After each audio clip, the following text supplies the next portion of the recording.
आम power grid corporation of India limited रू आसलु central vigilance commission department रो जो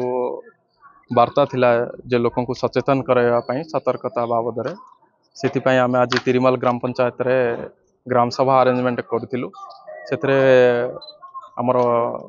तिरिमल ग्राम पंचायत रो समस्त महिला माने जोग देइथिले सहित आम डिस्कसन कलु लोकंकर कथा बुझिलु लोक सचेतन करने जहाँ जहाँ अच्छी तांको जनइलु एवं थिला भल थिला लोकंक पाखे लोकंक वार्ता पहुँचे पारलु एवं जोटा भाविलु कि दुर्नीति आम दुर्नीति निवारण करने आम समस्त दायित्व रही से उपरे आम लोक सचेतन कराइलु। मो ना हूँ प्रसन्न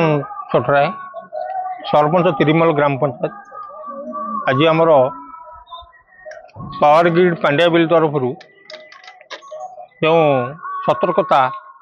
एवं सचोट कार्यक्रम करा से बाबत आमर मुख्य जी से सब आम पंचायतर प्रत्येक वार्ड मेंबर एवं नायब सरपंच ता सहित महिला स्वयं सहायक गोष्ठीर प्राय 100 रु ऊर्ध्व स्त्री लोक मान डाकी बुझाइले आ तार मुख्य लक्ष्य है आम बर्तमान समस्त को सचोट आउ स्वच्छ भाव में कार्य करने दिग्दर्शन मार्ग प्रदान कले। मोर नाम गौरी पात्र मु तिरिमल ग्राम पंचायत स्तरीय संघर मो सेक्रेटरी अच्छी। आज आमर सार आसते ग्रिड को सार आसते पावर ग्रिड को सार आसते से आमको स्वच्छता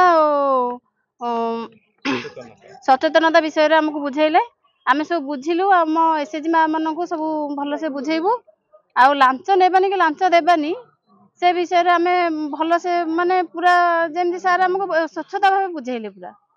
मो अमर दास पावर ग्रिड कार्यरत पांड्या बिल रे आज महान कार्यक्रम अपन करथिले